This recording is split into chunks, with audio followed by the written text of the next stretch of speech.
नमस्कार, स्वागत है आप सभी का द इकोनॉमिस्ट में। तो अभी हम लेक्चर 7 शुरू करने जा रहे हैं इंडियन पॉलिटी का, और चर्चा करेंगे गवर्नमेंट ऑफ इंडिया एक्ट 1919 के बारे में। तो ये भी बहुत इंपॉर्टेंट एक्ट था। यहाँ पर भी जो ब्रिटिशर्स थे उनकी कोशिश थी कि एक रिस्पॉन्सिबल गवर्नमेंट जो है वो यहाँ पर इंट्रोड्यूस करें भारत में। तो पहली बार ये हुआ था कि ब्रिटिश गवर्नमेंट ने ये सोचा, एक ऑब्जेक्टिव बनाया 20 अगस्त 1917 उस समय की एक अच्छी रिस्पॉन्सिबल गवर्नमेंट जो है भारत में देनी है। और अगर अच्छी रिस्पॉन्सिबल गवर्नमेंट देंगे तो इनका मंशा तो यही थी कि हम अपने आप को और स्ट्रॉन्ग कैसे करें, कैसे अपनी अप्रोच जो है through out the India, British India के बाहर भी और जो स्टेट्स है वहाँ तक पहुँचाएं, जो प्रिंसली स्टेट्स है वहाँ तक पहुँचाएं, कैसे उनको कंट्रोल करके चले। तो ये एक काफ़ी अहम एक्ट था, गवर्नमेंट ऑफ इंडिया एक्ट 1919। तो इसके बाद में काफ़ी विद्रोह भी इसके खिलाफ हुए थे। तो स्टार्ट करते हैं इसके बारे में। तो गवर्नमेंट ऑफ इंडिया एक्ट 1919 ये इनेक्ट किया गया, फोर्स में आया था 1921 को। ओके, तो मतलब इनेक्ट तो हो गया 2 साल पहले ही, लेकिन ये जब इम्प्लीमेंट हुआ तो 2 साल लग गए इसको इम्प्लीमेंट होते होते, क्योंकि उसके चलते 2 साल के अंदर अंदर भी बहुत बड़े पैमाने पर एजिटेशन हुई थी, विद्रोह हुआ था इस एक्ट के खिलाफ। आगे बात करते हैं, चर्चा करते हैं। तो इस एक्ट का जो दूसरा नाम था वो था मॉन्टेग चेम्सफोर्ड रिफॉर्म। तो ये फिर दोबारा से, जैसे हमने इंडियन काउंसिल एक्ट 1909 पढ़ा था, तो वहाँ पर भी एक वाइसरॉय था और दूसरा जो था secretary of state for India था। ये 2 ऑफिसेज थे जो गवर्नमेंट ऑफ इंडिया एक्ट 1858 के तहत अंग्रेज़ों ने बनाए थे भारत में, जब ईस्ट इंडिया कंपनी को अबॉलिश कर दिया गया था और सारा रूल जो था ब्रिटिश क्राउन के अंतर्गत जो था दे दिया गया था। तो यहाँ पर भी जो मॉन्टेग थे वो यहाँ पर secretary of state for India थे, और जो चेम्सफोर्ड थे वो वाइसरॉय फॉर इंडिया थे उस समय। और दोनों की जोड़ी थी, और दोनों के यहाँ पर नाम के तहत यहाँ पर इसको मॉन्टेग चेम्सफोर्ड रिफॉर्म भी कहते हैं। ओके, दूसरा नाम है गवर्नमेंट ऑफ इंडिया एक्ट 1919 का। तो अभी हम चर्चा करेंगे इस एक्ट के फीचर्स के बारे में। तो यहीं से क्वेश्चन निकलेगा, तो बहुत इंपॉर्टेंट है इसके फीचर। सबसे पहला फीचर ये है कि यहाँ पर जो सेंट्रल और जो प्रोविंशियल सब्जेक्ट्स थे इनको सेपरेट कर दिया गया। तो आज भी देखो, आज की डेट में हमारे पास 3 लिस्टें हैं, यूनियन लिस्ट है, एक स्टेट लिस्ट है और एक कॉन्करेंट लिस्ट है।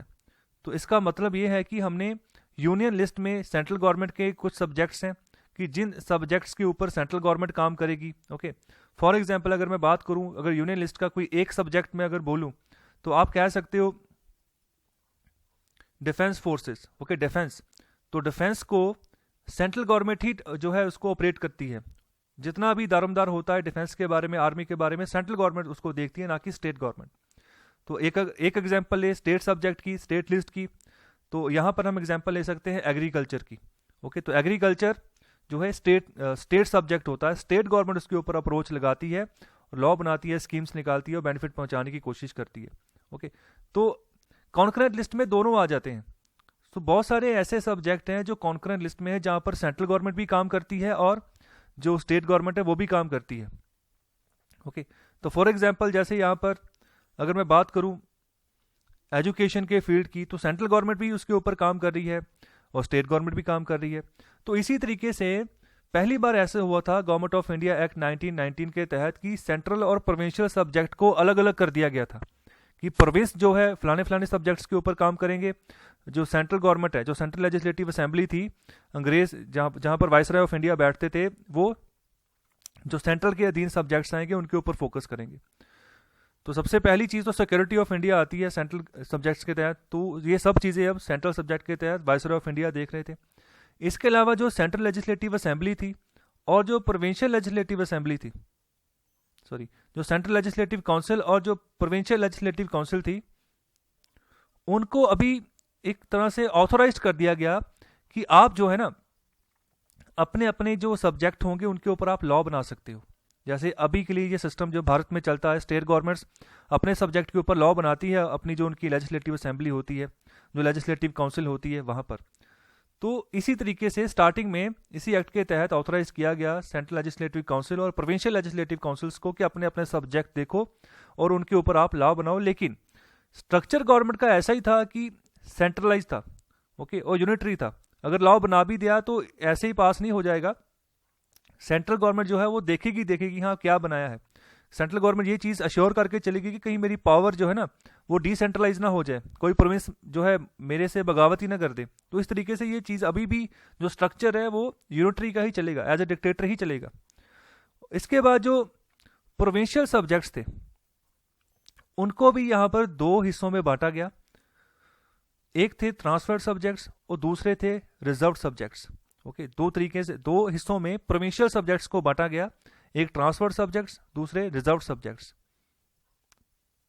और अगर बात करें हम ट्रांसफर सब्जेक्ट्स की, इसमें ऐसा था कि अगर इन ट्रांसफर सब्जेक्ट्स के ऊपर कोई लॉ बनाती है प्रोविंशियल गवर्नमेंट, तो जो गवर्नर ऑफ प्रोविंस था इसी ने पास करना था, आगे यही देखना, इसने साइन करने होते हैं। तो गवर्नर ऑफ प्रोविंस यहाँ पर जो था ना, जो सेंट्रल जो लेजिस्लेटिव काउंसिल के जो मिनिस्टर्स होते थे उनकी यहाँ पर सहायता लेते थे। ओके, जो ट्रांसफर सब्जेक्ट्स होते थे। और जो रिजर्व सब्जेक्ट्स होते थे वहां पर जो गवर्नर ऑफ प्रोविंस होते थे और उनकी जो एग्जीक्यूटिव काउंसिल होती थी वो यहाँ पर साइन कर देते, एडमिनिस्ट्रेशन कर देते थे उसके ऊपर, बिना जो है जो लेजिस्लेटिव काउंसिल होती है उनको कंसल्ट किए।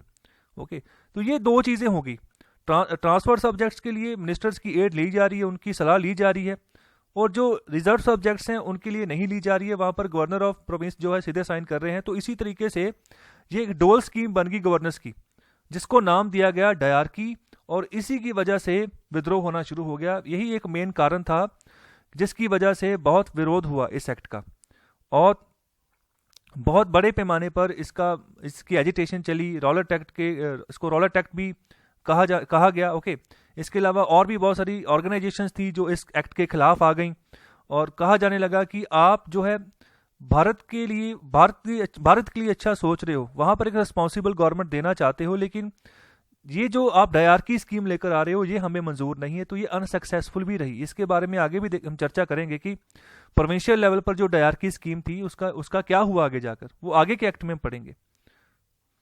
और सबसे पहली बार भारत में बाईकैमरलिज्म को इंट्रोड्यूस किया गया। बाईकैमरलिज्म, जैसे आप देखो लोकसभा और राज्यसभा, ये बाईकैमरलिज्म हो गया। किसी स्टेट की एग्जांपल ले लो, जैसे महाराष्ट्र है, तो वहां पर लेजिस्लेटिव असेंबली भी है और लेजिस्लेटिव काउंसिल भी है, ये बाईकैमरलिज्म हो गया।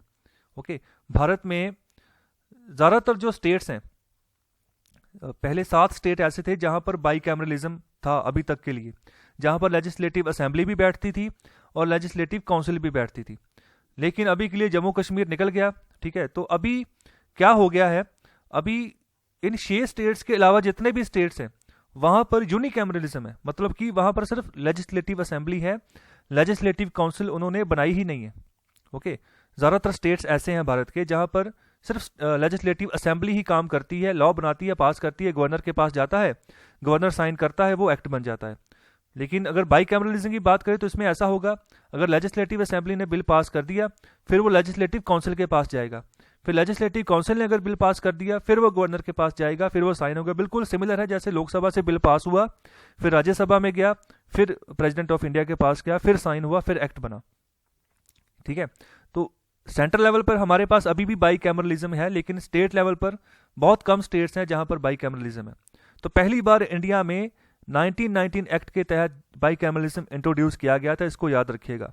और डायरेक्ट इलेक्शन भी कंट्री में पहली बार जो थे इंट्रोड्यूस किए गए थे। और इंडियन लेजिस्लेटिव काउंसिल को रिप्लेस कर दिया गया बाईकैमरल लेजिस्लेचर से, जहां पर एक अपर हाउस बनाया गया, एक लोअर हाउस बनाया गया। हमारे यहाँ अभी जो राज्यसभा है वो अपर हाउस है और जो लोकसभा है उसको हम लोअर हाउस बोलते हैं। तो इसके अलावा ये एक प्रावधान दे दिया गया कि मेजोरिटी ऑफ जो मेंबर्स जो सिलेक्ट होंगे दोनों हाउसेस के लिए, अपर हाउस लोअर हाउसेस के लिए, वो डायरेक्ट इलेक्शन से ही चूज होंगे। ओके, डायरेक्ट इलेक्शन से ही चूज होंगे।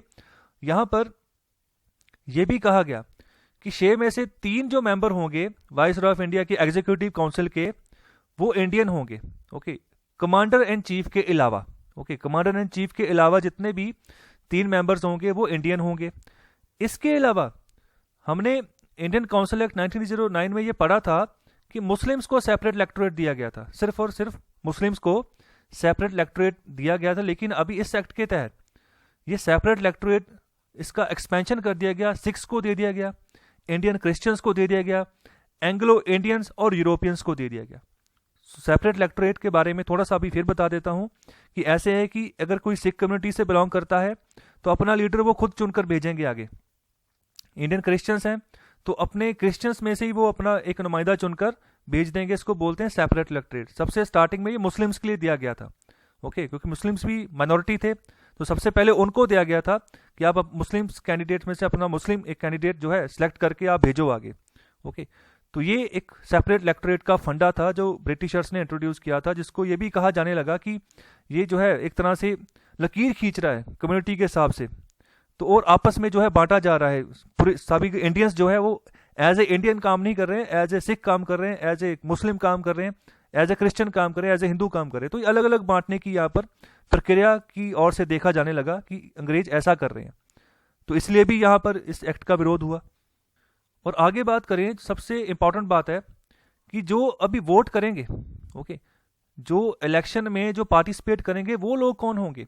वो लोग, उन्हीं को सिर्फ यहाँ पर जो है अधिकार मिलेगा जिनके पास प्रॉपर्टी है, जो टैक्स देते हैं, और जो एजुकेशन जिनके पास है, जो एजुकेटेड है।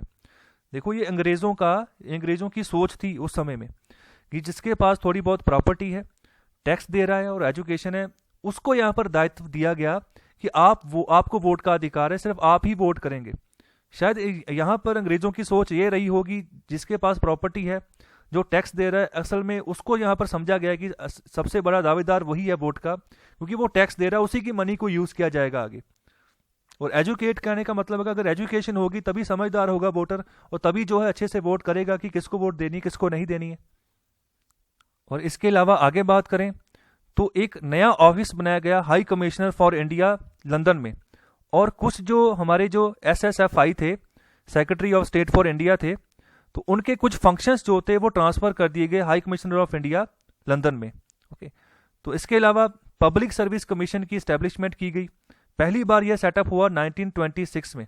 इसको CPSC भी बोलते हैं, सेंट्रल पब्लिक सर्विस कमीशन। तो पहली बार जो लोग यूनियन पब्लिक सर्विस कमीशन की तैयारी कर रहे हैं, पहले नाम इसका CPSC था, तो इसकी एस्टेब्लिशमेंट भी 1926 में हुई है इसी एक्ट के तहत। और पहली बार प्रोविंशियल और जो सेंट्रल का जो बजट था ये भी सेपरेट कर दिया गया। ये भी एक इंपॉर्टेंट बात है यहाँ पर, ओके। पहली बात तो यहाँ पर सब्जेक्ट्स जो है वो यहाँ पर सेपरेट किए गए। अभी बजट भी जो है वो भी अलग अलग कर दिया गया कि स्टेट्स अपना बजट आप बनाएंगे, सेंट्रल गवर्नमेंट जो है वो अपना बजट खुद तैयार करेगी। तो आज भी यही प्रथा चल रही है। आज भी जो स्टेट गवर्नमेंट्स हैं वहां पर फाइनेंस मिनिस्टर होते हैं स्टेट गवर्नमेंट के, और अपना बजट जो है स्टेट का वो खुद पेश करते हैं अपनी स्टेट लेजिस्लेटिव असेंबली में, ओके। और इसके अलावा अपॉइंटमेंट की गई ऑफ ए स्टैट्यूटरी कमीशन कि इंक्वायर करे और रिपोर्ट दे आने वाले 10 सालों के बाद कि क्या ये जो एक्ट था ये कारगर रहा, क्या ये एक्ट सक्सेसफुल रहा। तो ये कमीशन की भी अपॉइंटमेंट की गई। तो इसी कमीशन का नाम बहुत पॉपुलर था, जिसका नाम था साइमन कमीशन। तो इसके बारे में हम आगे के लेक्चर में चर्चा करेंगे डिटेल में। तो यहाँ तक के लिए बस इतना ही है। तो आई होप आपको लेक्चर अच्छा लगा है, तो कृपया लाइक, शेयर और सब्सक्राइब जरूर करें। बहुत बहुत शुक्रिया।